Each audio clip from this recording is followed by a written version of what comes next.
Check test 1, 2.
Check 1 2 1 2.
Hello, everyone. Welcome to our Thursday night main event. It's right at 7 o'clock, so we will go ahead and get started. Welcome, everyone, to Federal PM Pro, our collective location for all things federal program management. I'm Jim OKeefe. I'll be your host tonight. I've been in the federal PM space forever, over 20 years, running programs from maybe 15 to 20 people to over 300 and now maybe over 700 or so. So lots of experience over that time, good things, bad things, all kinds of things. But this channel is designed to provide you with experiences that I've had and share some lessons learned and some recommendations for how to make your career path towards becoming a PM a little bit easier, a little bit better. So tonight is going to be a fun one. We're going to be talking about proposals. Proposals they're just a way of life for PMs. It's kind of interesting because a lot of times we don't talk about it and you don't hear about how much you're involved in proposals once you become a PM. But we're going to talk about some of the things that you get involved in and some of the ways that PMs are included in the proposal process. I think it'll be interesting for a lot of folks, particularly those of you that are looking to become a PM and the kinds of stuff that you're going to get into and you need to be prepared for when it comes to proposals. And the really big question for the night is, should you run and hide or should you volunteer for opportunities related to proposals? So we'll get into a lot of those pieces tonight. And also I'll explain a little bit about what proposals are and the acronyms that you hear all over the place. So I think it'll be a lot of fun. As always, I welcome you to throw a comment or a question in the chat at any time. I do try to follow those, and as always, there may be bots and other stuff that come in. Please ignore them. I'll do my best to get them out of here if they do show up, but I'm always happy to have comments and feedback from you all as we're going. I do have a prepared set of slides, but if there are questions that come up, I'm happy to change course. So sit back, relax, and enjoy. And as always, we'll go through the ground rules first.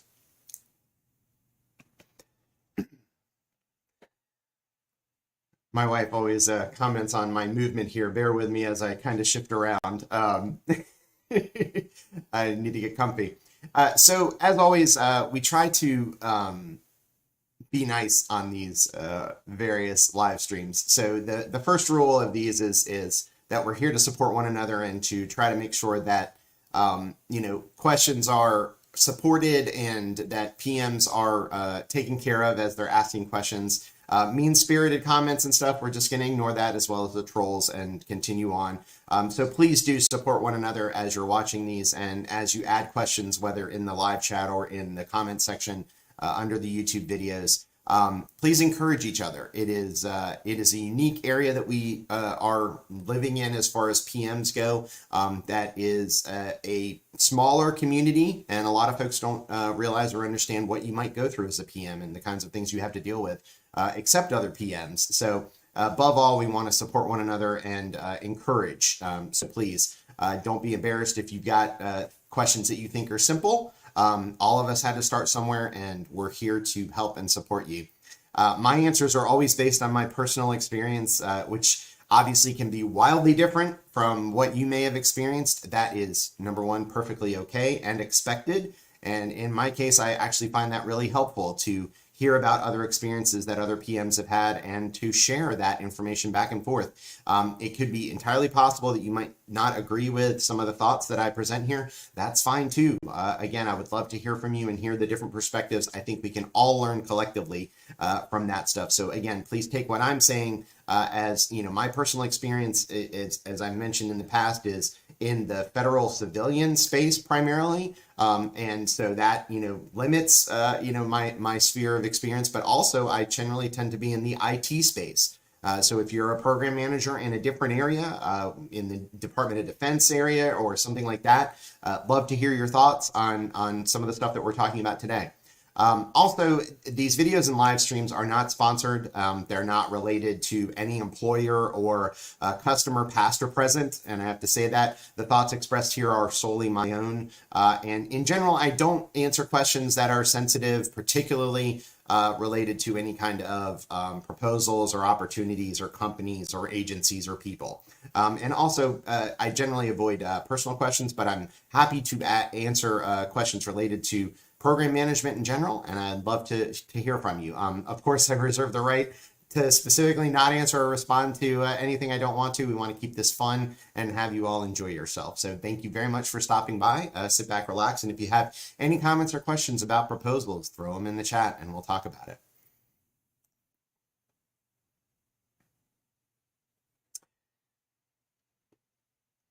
Okay.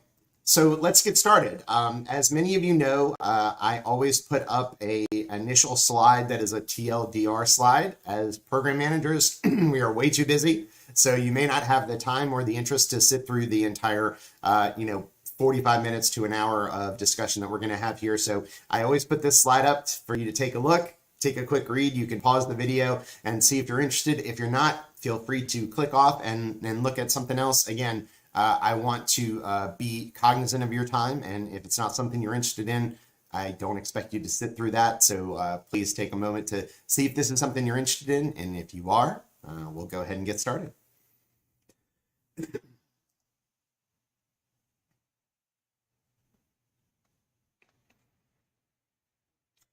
Okay, so welcome everybody.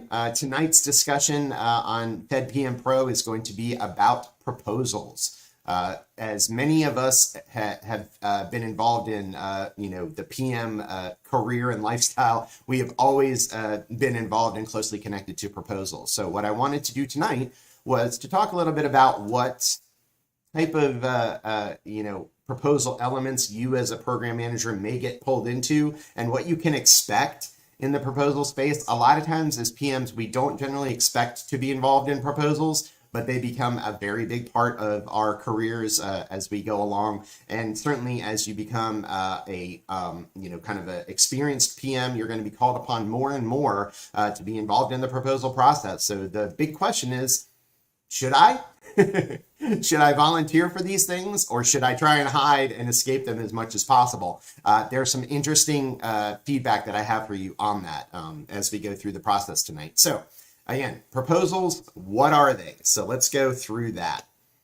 So proposals for the federal government, it's pretty simple. They will generally release a request for something. They will have a formal document that outlines, a request for information or a request for pricing or a request for proposal. In response to that, we as contractors will provide a proposal. So it outlines our plan, an idea, or a solution for a particular issue or problem that the federal government might have. Now, these are generally provided in response to a specific call for proposals that the federal government will do. They will release a request for proposals, and a lot of times you'll be responding to those. And again, you can actually do something called an unsolicited proposal, which as PMs, you may see a lot of times. If you have a particularly cool solution or something you want to offer to the government to solve a particular problem they may or may not be aware of, you can oftentimes provide an unsolicited proposal, which provides a solution to a particular area of concern that they may have. So there's generally the primary ones we're going to be talking about tonight are proposals that are released through a call by the federal government. So when proposals are requested, there's going to be basically three terms that you'll hear most often. And these are the ones that I want to kind of cover tonight. So they are an RFI, an RFQ, or an RFP. And they're all interrelated and they're all solicitations. They are requests for a contractor to do something. So from an RFI perspective, this is a request for information. And basically it has to do with what are the potential, capabilities of the, business environment, the contractors that are out there. So a lot of times they'll be asking in the early part of a procurement, they'll be kind of trying to figure out what it is they want to ask for from the contractor community. So sometimes they'll release an RFI to understand the market, what's happening in the business space around their solicitation. And the vendors can respond and be identified as potential vendors that will be responding to the future solicitation that is an RFP. So a lot of times RFIs are generally just information gathering, and they're usually shorter and they're usually more amorphous. So in other words, they'll ask more general questions and just ask for feedback from the contracting community. And it virtually never results in any kind of commitment from the agency to do anything or any kind of specific course of action that they're going to have to take. So in other words, an RFI is, hey, I need some information about this, either area of technology or capability or something, and I want to ask the contractors that exist in this space to give me some information so that I can craft a request for proposal down the line. And so a lot of times it's really good to respond to an RFI, particularly if it's a customer that you're interested in serving, or particularly if you have a customer today that releases an RFI that's related to a program that you're delivering. It's really important to respond to that because it shows the customer you're interested, you're aware, and you're engaged. And also, it gives you an opportunity to guide that future proposal. So you can say, hey, this is a really important element of this particular requirement that you have. You need to think about this. And sometimes that can actually end up in the final request for proposal. So you need to be strategic about it. And sometimes you don't want to give up your special sauce in an RFI, so to speak. But a lot of times you do want to respond to show your interest to your customer. So like I mentioned, a lot of RFIs come out. They're usually relatively small. There's usually a quick turnaround. So in other words, you don't get a lot of time to build up your response and reply. And again, it's generally fairly informal. Now, an RFQ, a lot of times, is a request for quotation. And I'll say what I'm going to spend the most time on is RFPs, which are requests for proposals. But I wanted to mention this because a lot of times you might see a solicitation that is just trying to get pricing information from potential vendors or suppliers. So this gives them an idea of what sphere of cost are they going to be potentially looking at if they get an RFQ. It's used when the agency has a specific product or service in mind that they're looking for. So a lot of times this might be a very specific product that they want to get multiple vendors to give a price on so that they can get an idea of where that price is, or even to use it to award to a specific vendor. Again, it's more specific product or specific capability based. So it's not the general big RFPs that I'm going to be talking about for the most part for this. And again, please be aware, there are numerous types of requests for solicitation that you'll see in the federal space. These are just the top three. So you could see all kinds of other, requests for information that may come through the federal procurement process. So just be aware. Now, the big one is the RFP, the request for proposal. This is a government agencies use this for all types of contracts, right? And the expectation is that they're going to describe a requirement, right, for a project or an initiative, and it's going to include usually a description. It'll have a scope, of the project or services being sought. It'll have project requirements sometimes. It'll also show you like timelines and expectations, and it may have evaluation criteria, or it may not have almost any of those.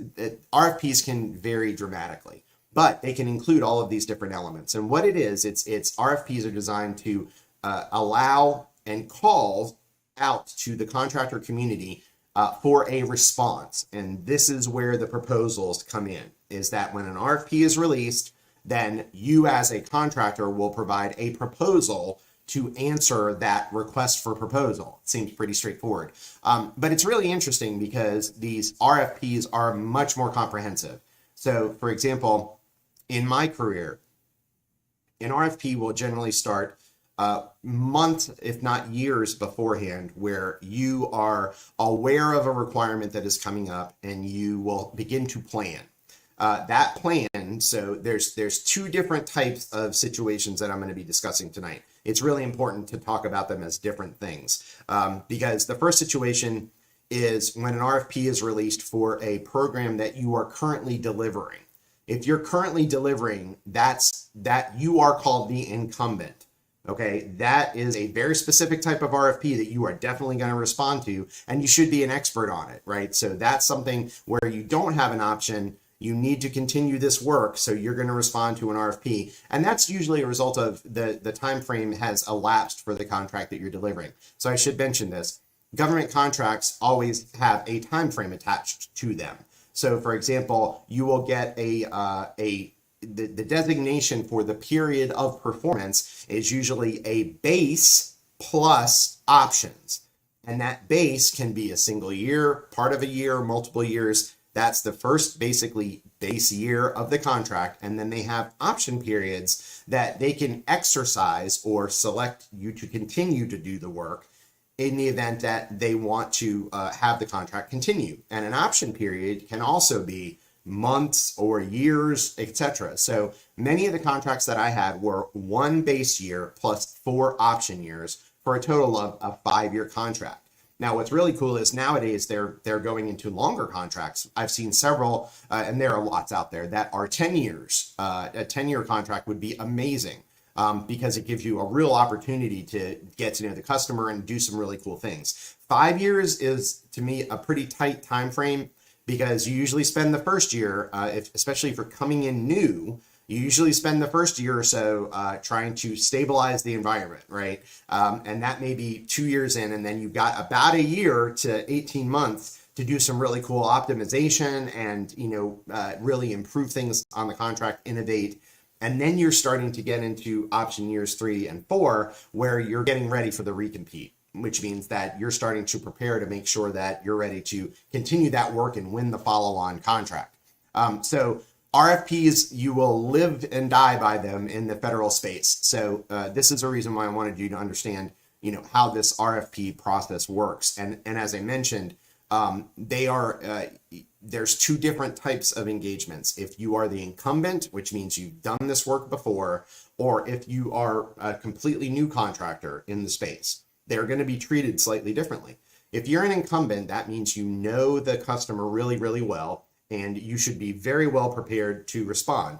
That still means you're going to start planning 6 months to a year, if not more, out before the RFP is released by the government to prepare your response. That's really how you do it. And the things that you're doing in that 18 months is having conversations with the customer, making sure you understand what their requirements are. Sometimes you can help to shape the RFP by helping your customer understand what they need in the future, what their future state might be like. So you want to have lots of good discussions with the customer. You also want to make sure that you're delivering extremely well in those last couple of years for the contract, because that will help you, help give you a kickstart to winning the follow-on contract. So again, as a incumbent, that means you've won the previous contract. You're going to be very well prepared, and you as the program manager are absolutely going to be critical in delivering the support for that RFP. So let's talk about that particular situation, and also the situation where you might be a new entrant into this customer, and you're trying to win new work for your contract. So let's take a look at that. So how do PMs get involved in proposals, right? So as I mentioned before, there's the two paths: recompete or similar contract from the same agency. And then let me tell you what that is, right? So you as the PM are commanding the program, right? You're responsible for that program. And so, as I mentioned before, in a recompete, you are going to be heavily involved in the proposal from start to finish. There's no option. You are going to be involved in every step of the way, and I'll go through what some of those are. Also, if you are working for an agency, and let's say you're delivering an IT contract for end user services, and for those of you that might not be familiar, this would be like you're supporting the computers, that the agency uses, right? Well, the agency might put out a request for new work to support their mobile devices, their cell phones. And if you're delivering the computers to this agency, it would be really good if you were also able to deliver the mobile devices or the cell phones to the agency as well. Because essentially you should be able to get like economies of scale, and you should already know the customer and be able to, and know the environment, and be able to deliver a really good proposal. So if it is a recompete of your existing work or another contract request that's in the same agency and in the same area, you are going to be 100% engaged with those two pieces, because you are going to be the best positioned resource to talk to this particular customer and understand their environment. So this type of situation, the PM is always involved. You really don't have a choice. So in those situations, what are you going to be doing? Okay, so as an incumbent and as the current PM, you are going to be expected to understand. So let's say an RFP has been released. Okay, now we're in the proposal phase, and let's say it's for a recompete. This is for work you've been providing for 5 years, 10 years already, or longer. You are going to be expected to understand what those proposal requirements are and the scope of work are intimately. There should be no surprises for a recompete to you as the PM, right? You should be pretty well aware of what the customer is looking for. You should have that customer intimacy. You should understand where they're wanting to go in the future. So when you receive that RFP, if there's a lot of shock about the content, then you need to be concerned, right? Because either you haven't been able to communicate, or you haven't gotten feedback from the customer up to the proposal that gives you, information as to what that RFP might contain. But you're going to be expected to understand the requirements and understand the scope of work intimately. Also, so there are multiple sections in a request for proposal response. When you put a proposal to the government, there are usually multiple sections, and there are all kinds of variants, so I won't go through them all. But I will mention a couple that you're usually going to see. One of them is a management volume.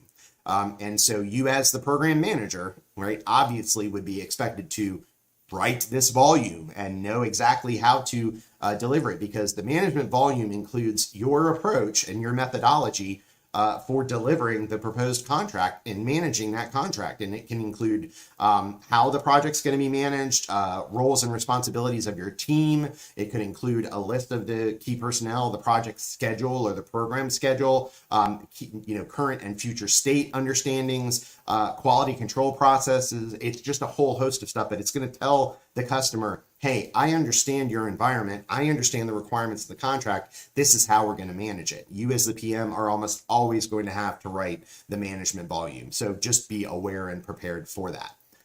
You're going to need to coordinate with not only your team, your current team of experts that are, your team leads and, the people that are delivering your contract, but also subject matter experts, SMEs that are outside of your contract that are aware of new and emerging technologies, right? And you're going to have to work with both your current staff and the SMEs to develop technical content. So when the customer is asking for specific things in the proposal, like I need you to do X, Y, and Z, a lot of times they're called the shall statements, because you'll see them phrased as the contractor shall do X, right? So when you're responding to those things, you need to have a technical response that says, this is how we're going to deliver these things. And a lot of times you're either going to engage with your current, technical leads, or you're going to bring in outside subject matter experts that will help you to craft responses to these. But you'll be very heavily involved in what's called the technical response. Okay.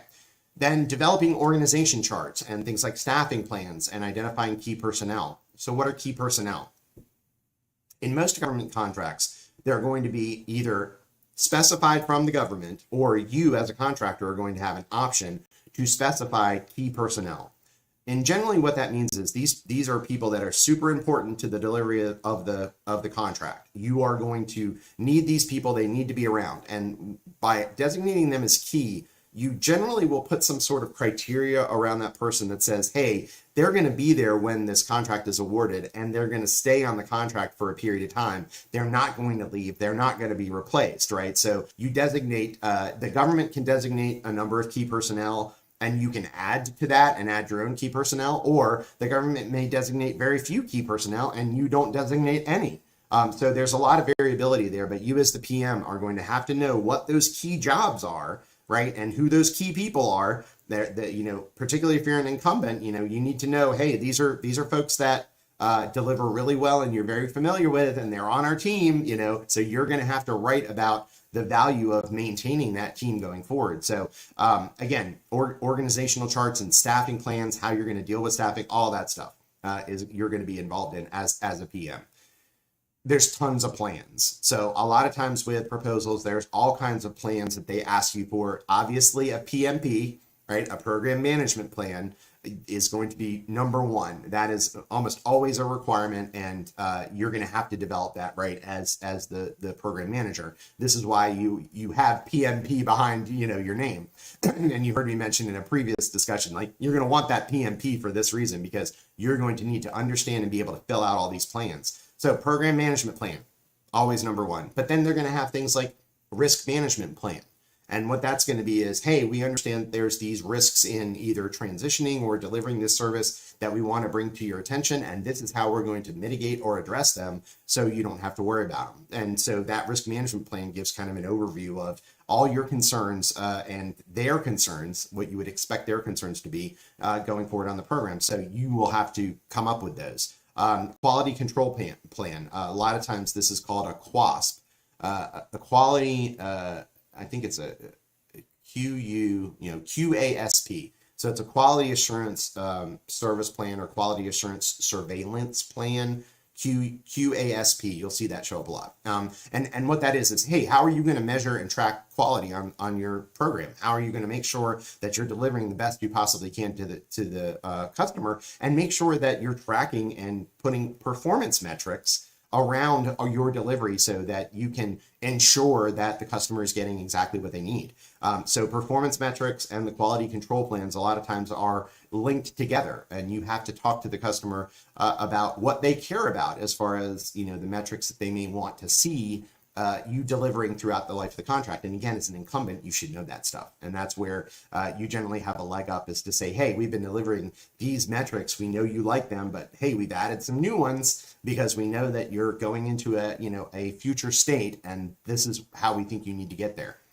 So that gives you an opportunity to develop performance metrics. Now, again, sometimes you won't write all of this yourself. So for example, you might have a risk manager on your program. You would work with them to do the risk management plan. You might have a quality manager, I hope you will, that is generally like almost a third party off to the side management team that does evaluations of the quality of delivery of the program, but are not necessarily attached to any of your verticals for delivery. That gives them some objectivity when they're trying to evaluate how you're delivering the program. So a lot of times you may have a quality control manager that is going to help you develop and deliver these things. And also there are performance managers, and the quality managers a lot of time will understand performance metrics.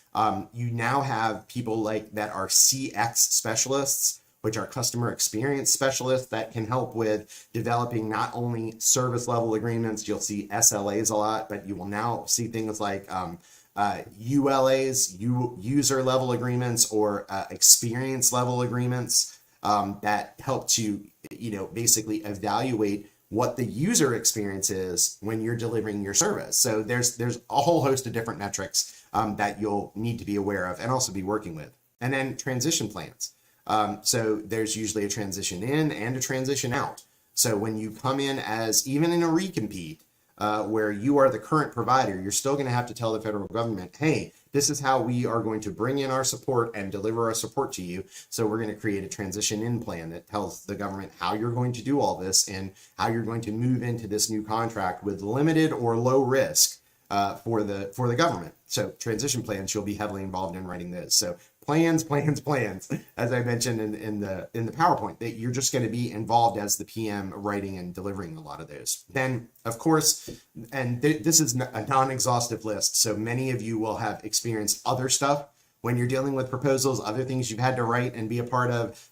This is just a first step into the world of proposals. But like the cost estimates. So the cost estimates and what they call a cost volume.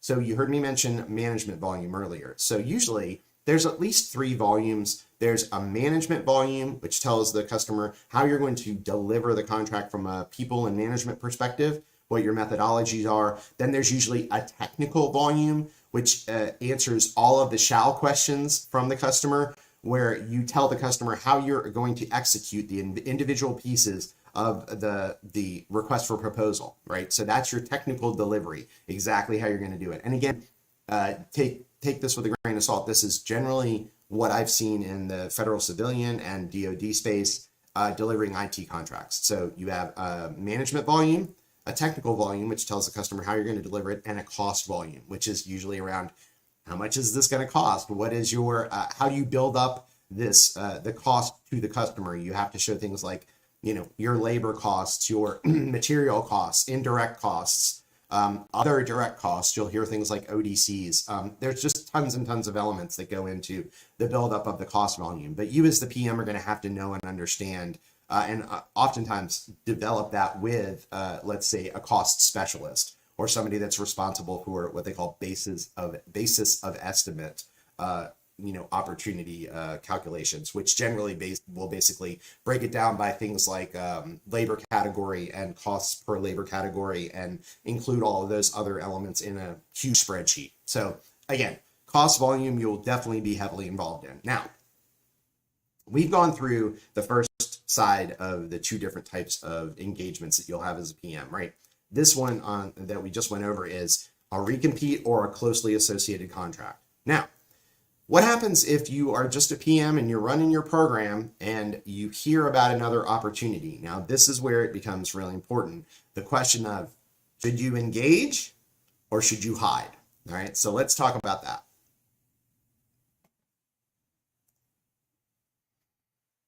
Okay, so this situation is the other side of the coin. This is new work or maybe a recompete that's outside of your direct area.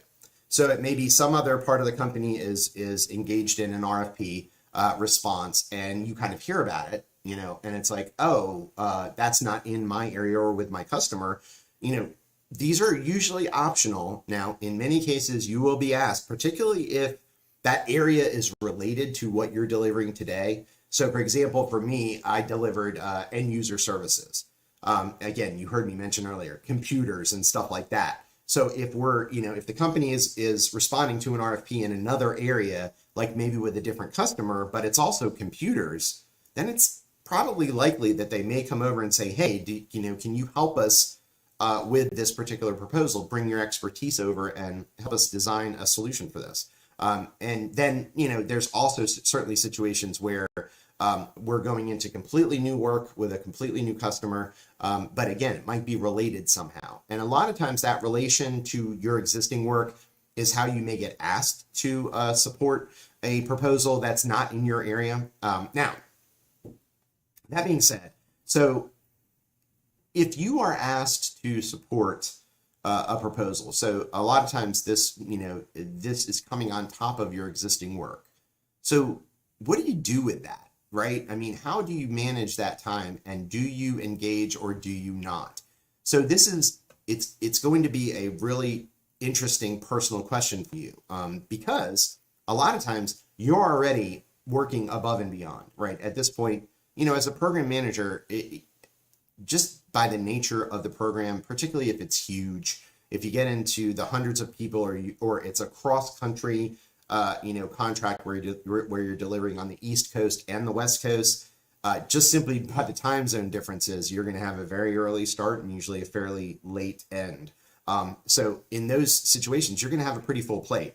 So the question is, how am I even going to get involved in this, right? And this is where I would recommend something like succession planning, right? So in other words, as a PM, and this is again going to be dependent on size, when I was running a smaller program, I didn't have the luxury of having a deputy, or somebody that could back me up. I was doing everything. You'll be responsible for the delivering the program. You'll also be responsible for the business management piece, which is HR. You'll be responsible for the finance piece and the budgeting and the scheduling. You do it all. And that's generally what happens in a small program. Now, as you get to a larger program, you are going to have resources on your team that you select that are going to help you throughout this process. So you might have a business manager that deals with the HR stuff or the procurement stuff, and you might have a deputy program manager so that when you are off sick or on vacation, you can turn over the work to your deputy program manager. And if you trust and develop that deputy PM,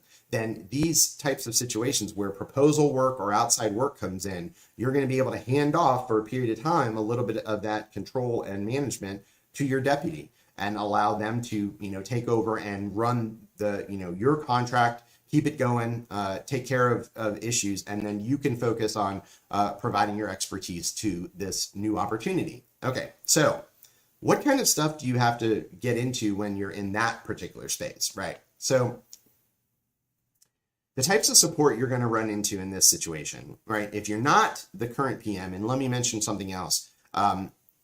If you're not the current PM on a recompete, or you're not what they call the bid PM.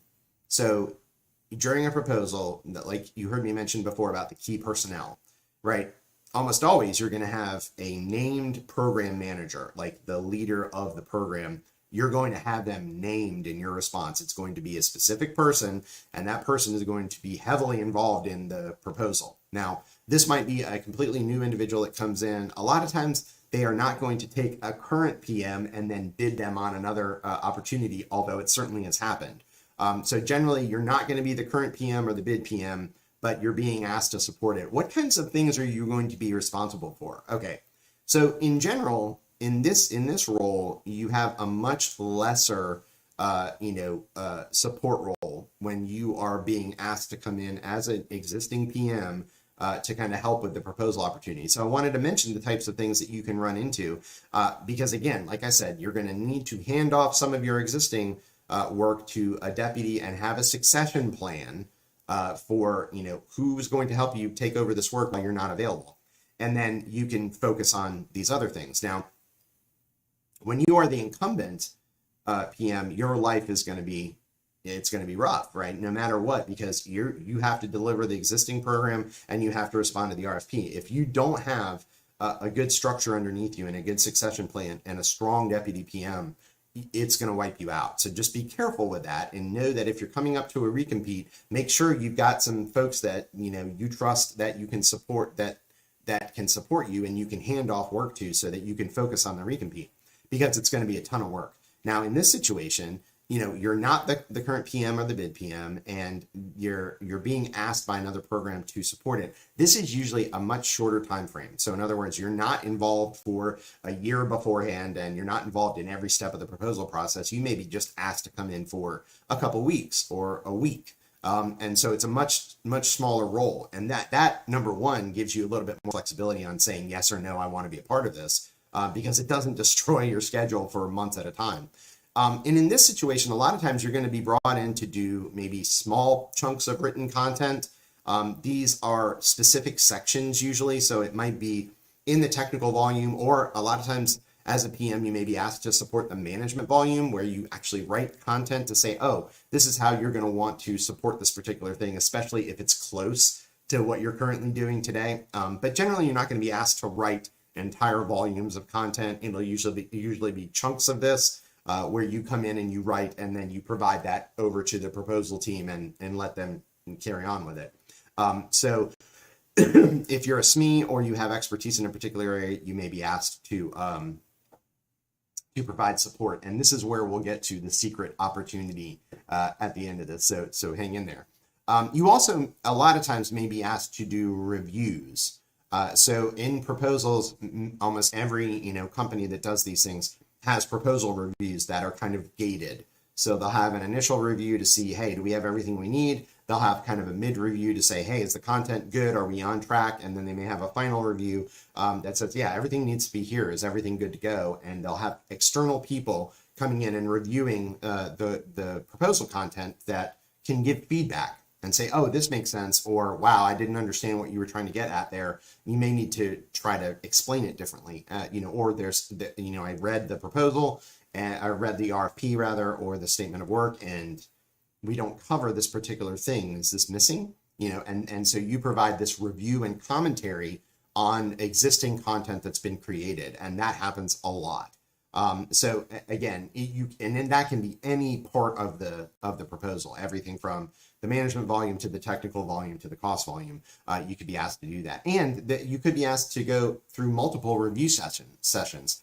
And a lot of times that's beneficial because, unfortunately, if you're doing a review, you generally have to read the RFP, and sometimes these things can be huge with a dozen different attachments. I mean, you could be looking at hundreds of pages of content that you're going to have to read over and at least have a basic knowledge of, because you're going to be looking at the proposal and trying to compare it to the RFP. So there's a lot of reading involved in preparing for that first review, which is why it might be good for you to do all 3 reviews or be a part of multiple reviews, because you've already taken the time to understand the RFP, and you have a familiarity with the content that has been created in the proposal. So a lot of times makes sense. Hang in there and provide additional support. And usually that's like a day or 2 of support with maybe, an evening of reading. It could be a couple days of support if you're just doing reviews, but you're generally not locked in for like a week or anything like that. A lot of times you might be asked to, do a review of the cost estimate. Or the pricing. A lot of times as a PM, you should be pretty familiar with how the company does that. And so, yeah, it's a great opportunity for you to go in and say, did you catch everything? Are you missing something? Hey, you need to look at this. This was calculated incorrectly. Great opportunity for you to provide, kind of cost volume review. So in this case, as, a situation where it's new work or it's not in your direct area, a lot of times this is review support or maybe some small writing support. So now this is where the question comes in. Should you volunteer for these types of opportunities, or should you try to avoid them? Okay, so from my perspective, every proposal that I've been involved in has improved my career trajectory in multiple ways. Number one, if you come into a proposal, let's say you're a lead, like you're a team lead that wants to be a PM, that is one of the best opportunities you could possibly have to get in front of a whole bunch of different people, see how the proposal process works, get in front of senior management. And one of the best pieces of this puzzle is, let's say you're an up-and-coming team lead and you've got your PMP, and you see, hey, they have got a position open for a deputy PM, and you're being asked to write some of the content.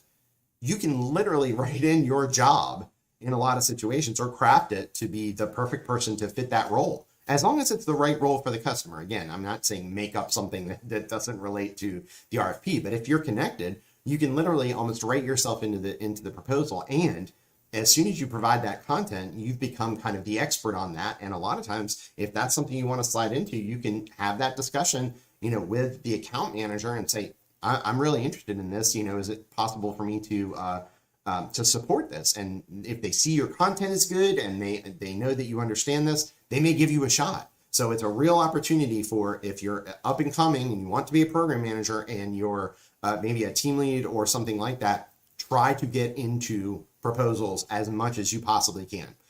Because again, in that role, proposals are generally very visible, right? All the way up the chain. And especially with the larger proposals, you'll literally have like the CEO, CIO, or somebody like that may be involved in the review. Being able to get that kind of visibility all the way up the management chain gives you huge opportunities down the line, not only to like network right now, like, hey, you remember I was on that proposal with you, and you've got this, this great opening for a PM role, I'd be interested in talking to you about that.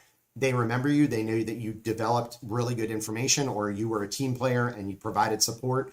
Those kinds of things are invaluable in getting you into jobs internally and moving up internally in the company. So if you are an up and coming PM, or you want to be a PM, you're a team lead, I cannot stress enough how valuable it is to get into the proposal process.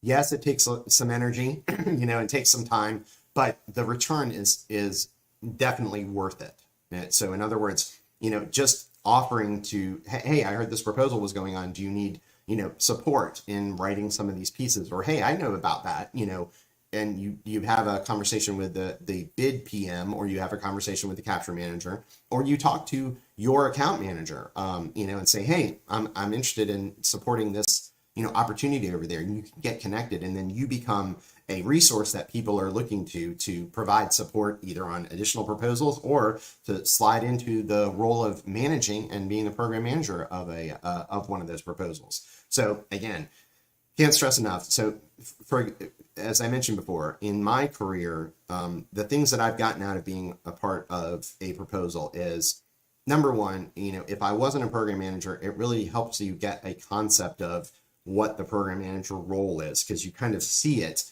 in the context of a proposal. You see how a program manager operates, what they're responsible for. You get a feel for what you're telling the customer that you need to deliver. You get a feel for how do we build price estimates and cost estimates. So you get a lot of good exposure to the types of things that a program manager might be responsible for. Number two, as I mentioned before, you get networking.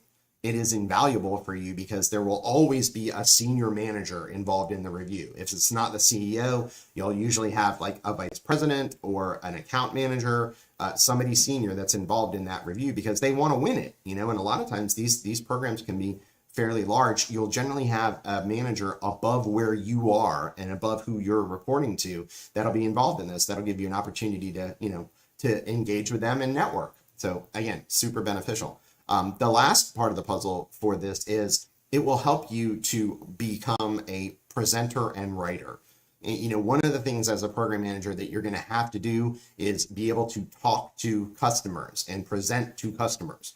And what you learn during the proposal process is a really condensed way of doing that. It'll actually train you on, oh, well, if I want to talk to the customer, I need to use, concise language, and I need to, explain things in simplified terms. And I need to not waste a lot of time, and talk about all the technical details underneath it. Or, wow, I'm watching this proposal and I see how they developed the explanation of this capability and were able to fit it in, a narrow amount of text. You start to practice that. And then also, in a lot of these proposals, you might have a requirement for the proposal bid team to speak to the customer. It might be a part of a question and answer session. It might be what they call orals, where the customer will come in and ask you questions or give you a challenge to complete, and then you have to interface with the customer and speak to them. So this also gives you an opportunity to see what it's like to speak in front of a large group of people and also, technical experts. So a lot of times that gives you the confidence and the understanding of what it's like to be a PM. So it's just all good. And I really do recommend, if you get an opportunity to volunteer or be a part of it, it's worth the time and effort that you spend on it. Now, if you're a current PM and you are potentially looking for a move or an opportunity, you definitely want to be involved in proposals. I mean, that's a no-brainer. At current PM, you want to move up and manage a larger organization. Absolutely, you need to be involved in proposals, because again, if you are a PM and you're a current PM and you're supporting the writing of a management volume and the people see it and it's impressive, then you could very easily be picked as the person that may be an option for key personnel bid as the PM, deputy PM. And these are opportunities that wouldn't have been there if you hadn't kind of volunteered or been engaged in the proposal to begin with. So if you're a current PM and you're looking to move up, It's one of the best ways to engage and get into new positions. Now, so again, team lead or up and coming PM, absolutely highly recommended. Current PM that's looking to improve and move to larger programs, definitely recommended. Now, if you are a current PM and you are happy in your role and not interested in moving, right? I still recommend, being involved in these proposals. You can generally, get away with just supporting the proposal and letting people know, hey, I'm not interested in moving. I've spent 10 years with this customer. We've been developing this account. I'm all in on this and I'm good here. And, but it still gives you an opportunity to connect with key senior managers, and also be open to maybe, a new opportunity that you hadn't thought of. Because there's, I've been in companies where, oh, wow, that sounds really cool. I've been doing this for 10 years. I thought I was comfortable, but I'd like to learn something new. That sounds really interesting. And it opens up a possibility. So again, be open to that. If you're even a current PM and you're kind of, I'm good with my position, but let's talk about this. So you do not want to get completely sucked in and overwhelmed with these duties. So if you're a current PM and like a lot of times there's ebbs and flows in your work. So for example, if you are rolling out a new thing, right, or you're in a special phase where you're bringing in an innovation and deploying it, and there's a lot going on, or you're in a technology transition, there's a lot going on. You are going to have really limited time to be able to, put into like a proposal. So in those situations where you think you're just swamped as it is and what you're going to deliver may not be your best work, like you're going to be working after hours and on weekends and exhausted when you're delivering the stuff, that's a situation where it's okay to, kind of back off of, a proposal opportunity and just say, look, I'm always want to help, but, we have this huge thing going on right now. And sometimes it helps to talk to your manager and allow your manager to put some cover out there for you too, where it's like, yeah, they're just absolutely swamped. This is a critical time for them to engage with the customer, those kinds of things. So it is a personal decision, for you as a PM. This is for PMs that are happy where they are as to whether or not you want to take on proposal work. But again, there's still benefits there. It can still be a lot of work, but it can also result in really nice opportunities to connect with, senior managers and move outside of the role that you're in today. So with all that being said, proposals are, they're a part of the PM's life, and they, we don't talk about it a lot because you're used to thinking, oh, well, I have to manage people and I've got to manage, the delivery of this service, and I got to make sure I understand budgets and schedules. True, all of that's true, but a lot of times, I would say multiple times a year, if you're a PM, you will be tagged to do something with a proposal, and it may not be like a full-blown support, element where you're writing content or you're reviewing. A lot of times what you will see first is something called a past performance reference, right? So let's say you're running a really good contract and, the customer loves you, you get really good, what they call CPARs, contractor performance assessment reviews. You have, high marks in delivery to the customer. They're really happy.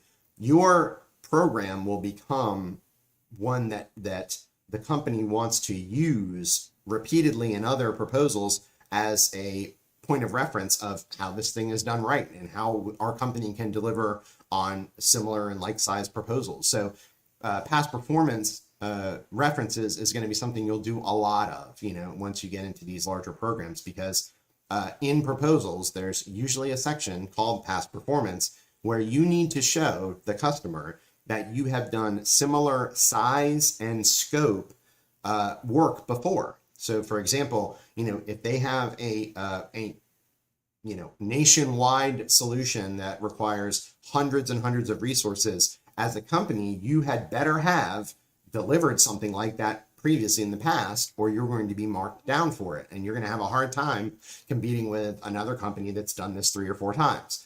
So as you go through your process, you will definitely have to do, kind of past performance write-ups if you're delivering good service today. So no matter what, you're going to engage with proposals one way or another. But the bottom line, and I'll end it here, is that for the time that I've spent on proposals, it can be tiring. It just can be, no matter what, but it's been valuable. I've met some amazing people, learned a lot of great things, and it's helped me grow my career every single time I've been involved in it. So it's a personal decision.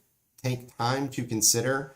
Again, I mention a lot how much PMs work, but there still has to be work-life balance, and you have to be able to have downtime to be with your family, or if to be with your hobbies, or to decompress, to be with your pets, whatever mechanism you use to kind of decompress, you still need those.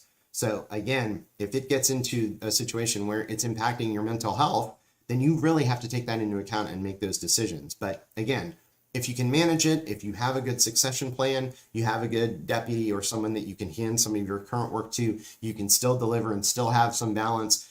There is, you will have these peaks and troughs of work, and the, proposal time might be a little bit of a peak, but you can usually get through it if you have this balance elsewhere. So again, make sure that you're taking care of yourself and your family before worrying about any of this kind of stuff. So, but I do recommend, if you can, get involved in proposals, no matter where you are. 9 times out of 10, it's going to benefit you and help you continue on your path. Okay. Well, I want to thank everybody for joining and for taking the time to be with us tonight. As always, I think there's multiple, you'll hear all kinds of stories about proposals, good and bad.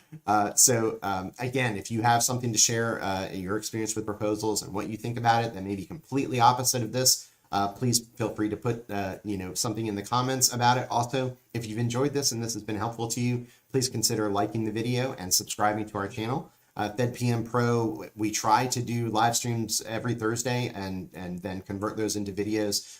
So there is a playlist currently on the channel of stuff that would be of interest to PMs. So please check back and subscribe, and you'll be able to get continual content about what it's like to be a PM, recommendations on how to improve your career, and just give you tips and tricks to improve your life as a PM. And also, we are always open to additional suggestions for questions and ideas that you would like us to discuss. So please feel free to leave those in the comments. So thank you so much for joining. Try out proposals if you can, and we'll see you the next time.